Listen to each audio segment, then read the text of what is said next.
好少聽到你呢個評語㗎。真係啊！你知我哋做呢行啊，即係唔可以立亂話中意。係啊，呢啲簡直係夢幻之車，將所有你中意嘅嘢加埋一齊。哇！真係好開心啊！呢副計俾到你嘅力，即係覺得自己後生咗揸起上嚟。手波好玩啊！新一代嘅人唔理解嘅，佢成日都話：，我自動波仲快過你啦，咁樣話。而家啲雙力咁快，最緊要支棍係有感覺就 O K 嘅，夠堅挺就 O K 嘅。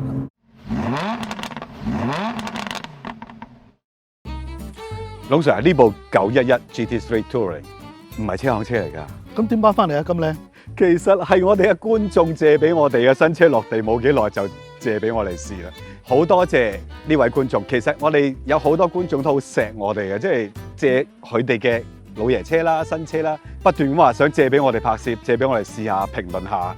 但係你知唔知道而家有幾多車排緊隊拍攝咧？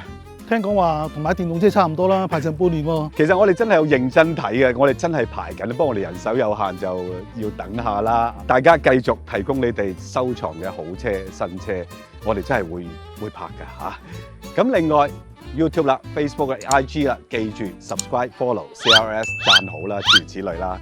如果大家想支持我哋嘅，有另外一種方法 ，YouTube 裏邊有個 Super Thanks， 可以用呢種形式嚟支持我哋嘅，我哋會好開心嘅。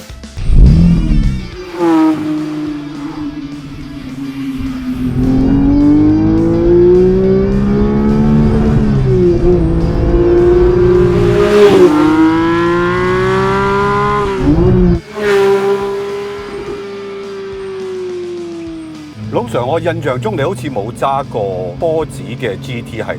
你啊，第一次啊？最接近嗰次應該係架 Cayman 嘅718 4.0。冇錯，都係4.0，但好似呢架勁啲喎。哇！呢架勁好多。嗱，試下。9000轉啊！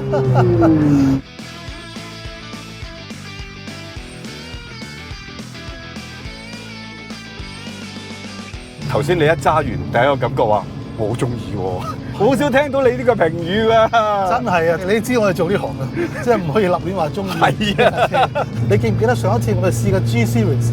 你問我最中意咩車型啊嘛？係啊係啊。我話其實大尾翼就麻麻地嘅，反而冇尾翼波子911嗰個水點型車身咧，我最喜歡。所以今日見到呢架聽講係 GT3 嚟嘅喎，點知一睇個外形，哇不得了啊！就係我最中意嗰種樣啊！跟住揸咗轉啊，發覺500匹，仲有手波添，係不得了啦！而且呢個500匹咧，唔係話好似嗰啲 turbo 車咁揈嗰種喎。佢係個 engine 上升嘅過程裏邊咧，係有足夠嘅時間俾你享受每一個轉速同埋波段。哇！呢啲簡直係夢幻之車，將所有你中意嘅嘢加埋一齊，有乜辦法唔中意得㗎？我真係好少聽到佢咁講㗎。一試完一轉落車就話哇好中意㗎，跟住我同佢講係360萬啦，多謝啊師傅。所以今日開始儲錢，揸保時捷，特別係911，甚至係去到 GT 呢個系列咧，嗰度興奮嘅感覺、雀躍嘅感覺就衝出嚟㗎啦！你今次有冇啲雀躍感先揸完 ？Overall 係好開心，但係又唔係話咧坐落架拉里馬莎嗰種刺激啊、戰戰兢兢嗰種感覺又唔同嘅喎。係呢種係開心嘅，但係咧佢唔係一個好尖鋭嘅感覺嚟。個 engine 由慢車好容易咁樣揸，然之後你要再快啲、再快啲。係雄厚嘅力量咧係由頭到尾包圍住你嘅，真係好過癮喎！保時捷嘅6氣缸水平對向，由我哋啱接觸嘅時候啲2點幾 cc 啊，一路嚟去到而家4000 cc。當然計係有啲唔同嘅，但係你諗下6氣缸一路咁樣增大嗰個排氣量，而每一次增大，其實佢俾到你嘅嘢唔係少咗喎，係豐富咗嘅喎。就係你頭先都所講啦，由5000轉一路踩上去，一路踩上去，你差唔多係每一個刻度，你都知感覺到個力量嘅變化㗎。係啊，我唔使好快嘅引擎啊，但係我正正就係要呢一種嘅感覺，每一段嘅轉速我都知道佢係俾緊力我亦都知道自己踩緊油係有咩關係，好得意嘅成個感覺。你係咪都係咁咧？係啊，而且佢喺快同埋慢之間咧，中間咧嗰個移形換影唰一聲就得㗎啦，即係唔會話好大嘅慣性拖泥帶水嗰種喎。正正係想講呢樣嘢。你記得我哋上次試嘅 G Series， 我咪俾咗腳空油嘅。係啊，風啊。係啦，嗱，而家又試下啦。好犀利，好犀利嘅。你諗下，我哋嗰次試咗架差唔多40年歷史啊，都可以做到呢個效果。而家2022年又係呢個效果。係啊，好奇怪啊！其實係點解嘅咧？哎呀〜咁啊冇帶支神器出嚟添，不過唔使啦，係講咁多次啦。水平對向六氣缸啦，天生佢係真係非常之 balance 嘅。由於佢係平卧對向嘅絕對平衡啊嘛，咁啊唔需要平衡碼咯，冇咗平衡碼，成支曲軸嘅轉動慣性咧就輕咗啦，快上快落，亦都因為由於佢係好平衡嘅關係咧，佢亦都唔擔心嗰個 piston 嘅重量啊，因為 piston 重量係引起慣性嘅元兇嚟噶嘛，咁我做大啲得啦，咁所以我哋由2000幾揸到嚟而家4公升，感覺差唔多嘅啫，都係咁輕快。哇！真係好開心啊！呢副計俾到你嘅力之後，覺得自己後生咗揸起上嚟，嗰種豐厚綿長，仲要係好細膩、好有質感嗰種感覺。每次揸4公升保時捷6氣缸。我就係有呢一種，哇！唔好死啊！呢啲引擎唔應該死啊，大佬！你唔好理佢嘥幾多油先，但係真係好美妙嘅聲音，好美妙嘅力量嚟嘅。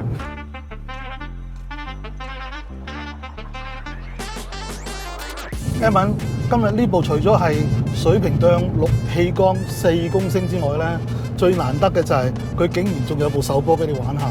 係啊，喂，頭先你問咗我一個問題啊，我突然間呆咗啊！你有冇揸過500匹嘅手波？我即刻點個月咁，冇喎，好似。跟住我又反問你，你冇咩？我都冇，因為我揸過啲6、700匹嘅大貨車咧，都係 ATM 半自動波嘅。嗱，我好記得嘅，我見過日產 GTR 之父，咁我有問過佢啊，嗰陣時500幾匹啫嘛 GTR，我話點解一定要 double clutch？點解一定要自動波？棍波唔得咩？佢話人係處理唔到500匹以上㗎啦。不過而家玩緊啦，我哋。其實你覺得波箱係點樣咧？見你頭先猛喺度撥弄個支棍喎喺度。嗱，呢個波箱咧難得嘅地方就係佢仲係新車嚟，即係如果嗰個駕駛人士冇好愛惜咁樣揸咧，可能幾萬公里之後就變咗唔係呢個感覺㗎啦，即係嗰啲同索圈可能會滑咗啊成。而家咧係完美嘅狀態，所以我哋可以真係品評到佢成個機械工藝。唔單止係入閘嗰下非常之精準爽脆啦，同埋咧波棍個閘位中間回彈嗰個力量同埋間隙咧都係啱啱好嘅喎。佢3、4波係中間位啊，你由左邊嗰支閘同右邊嗰支閘跳翻落嚟咧，嗰下係 chop 一聲好清楚嘅。係啊，其實佢哋知道棍波係有啲乜嘢精髓喺裏邊。到今日大家數一數啊，仲賣緊棍波啊！我講緊高性能啊，仲有邊間廠賣緊棍波？好似真係冇咯。大家都睇數字啊嘛，棍波都唔夠我自動波快。係啦，因為事實上呢架都係慢過 PDK 嘅，但係 who care？真正識得欣賞或者係去玩車嘅人咧，佢就唔介意話你快過我0點幾秒啊。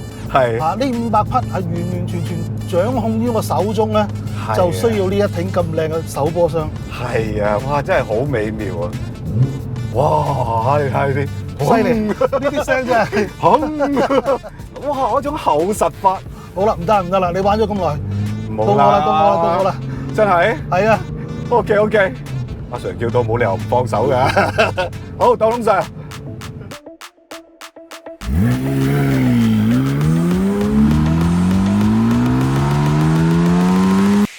我哋成日都話手波好玩啊，新一代嘅人唔理解嘅，佢成日都話，我自動波仲快過你啦咁樣啊，而家相嚟咁快，但係我哋一部咁靚 engine 再加部咁隨心所欲嘅波箱，先至可以發揮到部車嗰個性能，同埋人同車之間嘅交流咧，係會變得更加有味道。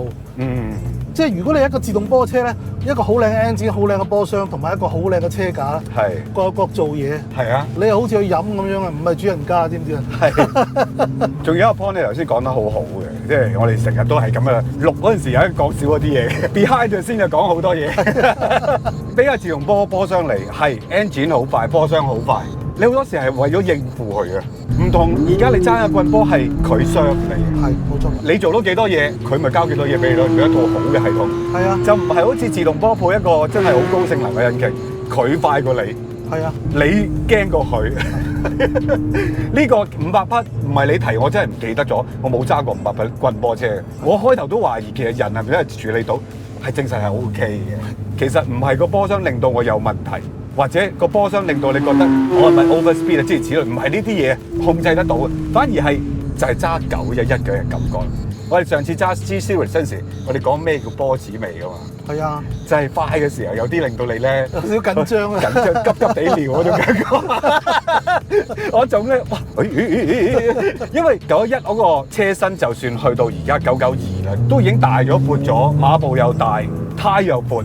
但係都仲係喺某啲時候，你覺得係想挑戰下你嘅嗰種感覺嘅喎。即係我都揸過，譬如林寶堅尼啊、法拉利都揸好多啦，唔係有呢一種咁明顯嘅呢一種架車好似喺度挑戰緊我少少。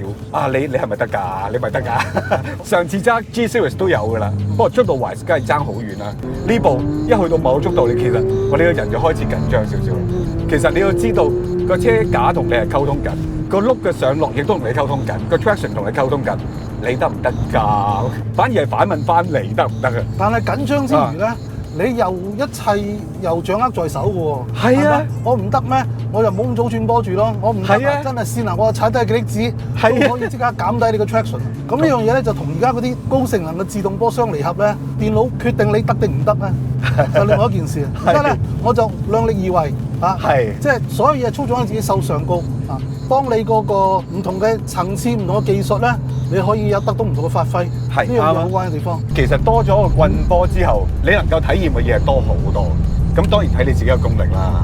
點都好過，好似你頭先講個情況就係，你好努力咁樣去追趕嗰套自動化機器。係啊，我唔得啫一回事，你唔好要我追你，我未必追得到啊，老實。但係每一次其實揸911咧，特別去到呢個級數嘅911咧，就有種興奮嘅感覺。我未必需要揸到好快，但係成個氣氛、成架車嘅動態係俾到你一種人同車好近嘅嗰種關係嘅。仲有頭先你所講嘅一個 point 都好關鍵。哇！點解呢架車可以咁舒服嘅？行新娘潭路，雖然條路唔算好爛嘅，但係哇呢部話到尾都係 GT 嚟嘅，大佬。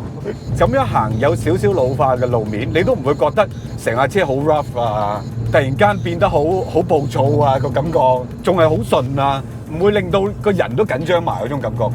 係咯，我想象唔到，因為我以為一部4.0 NA 嘅機器放咗喺後置啦，一旦會唔會有啲放大咗好誇張嘅動態啊，令到成架車搖搖晃晃咁樣？但係個感覺係唔係喎？唔係嘅，出奇地舒服同埋平穩喎，即係當然講緊慢車嘅時候啦。係啊，其實唔單止呢部嘅保時捷呢一套911秘笈咧，已經出神入化到神級嘅啦，已經。所謂嘅缺點，所謂嘅缺陷，其實我諗佢哋有好多方法已經解決咗。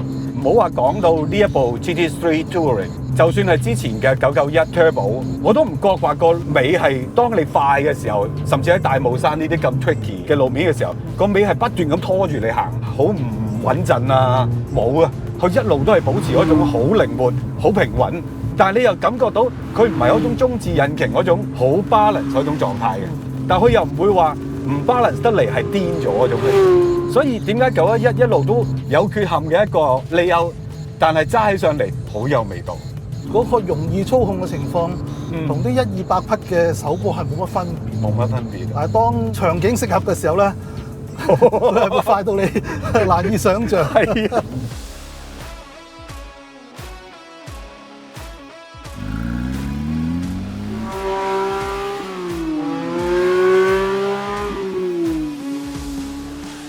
呢副4.0嘅引擎去到9000轉，其實而家有好多新嘅 turbo 引擎8000零都去到嘅，但係個感覺就係唔一樣喎。嗰種加咗 charge 嘅引擎咧，係上到8000係真係去到高轉嘅，但係好快啊！嗰個波段你冇辦法唔再去就個引擎而選用一個合適嘅波段，再加上係自動波添啦，你唔跳佢都要跳啦。反而呢個係令到我覺得我冇辦法可以慢慢享受每一段嘅轉速。俾到我嘅快樂啊！冇錯啦，呢部車可貴嘅地方咧，就真係可以俾你有時間去 depth 真每一個轉速嘅味道啊！係啊，即係唔係話我啲 turbo 引擎唔快，梗係快啦嗰啲，快到你享受唔到咯。係啦，有時候快樂嘅時光過得特別快啊，真係要。聽唔真，聽唔真啊！我哋年紀大，其實呢架車都快到黐線嘅，真係離曬譜嘅，真係。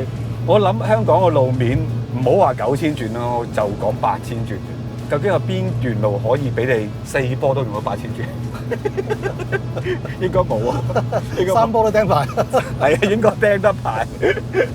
好開心啊！其實我有機會試到 GT3，因為 GT 真係好難有機會試啊喺香港。代理係好難開到車出嚟俾我哋傳媒試嘅，加上棍波就更加少添啦。即係有時候就算我哋受邀請去到外國試保時捷嘅車，都唔係次次 GT 系列都有我哋份嘅。所以今次真係好多謝嗰位朋友肯借俾我哋，佢仲要係行咗3000公里就交低俾我哋，真係唔話得係。聽講話有錢買都唔係話買就買嘅喎，有配額其係實嘛？係嘅，因為 GT 真係太罕有，要符合某啲資格先買到㗎。乜唔係最大資格就係有錢就資格唔係，唔係㗎？要擁有過幾多部波子哇！先得嘅，甚至乎你有時候要你之前譬如買一部波子係邊一部啊，咁佢先至你係咪合資格可以擁有呢部車咧？哇！好犀利㗎，真係唔簡單，真係唔簡單㗎。嗱，龍 Sir，我問你啦，我估到你係中意冇尾翼㗎啦，但係冇尾翼同有尾翼都係一樣價錢喎，你都係揀冇尾翼？我都係。都係啊，其實我都係。真係成熟啲，成個感覺咧斯文睿智唔同嘅，係咪？零舍不同啊！我都中意 Touring 嗰個樣多啲嘅，尾翼唔係唔巴閉，但係可能我哋上咗年紀啦，即係唔需要呢啲嘢啦，需要嘅係裝喺裏邊嘅呢支棍多啲。最緊要支棍係有感覺就 O K 嘅，夠堅挺就 O K 嘅。嗱，大家觀眾亦都留下言，分享下你嘅意見啦。同樣嘅價錢嘅 GT3 有尾翼好惡，冇尾翼嘅 Touring 好斯文，你會揀邊部咧？一樣價錢喎，留言話俾我哋聽啊！大家討論下。順便講埋手波還照波啊！你有點睇法啊？係喎，我諗大部分都揀棍波。咁啊係，我哋啲 fans 都係棍波之友。係啊。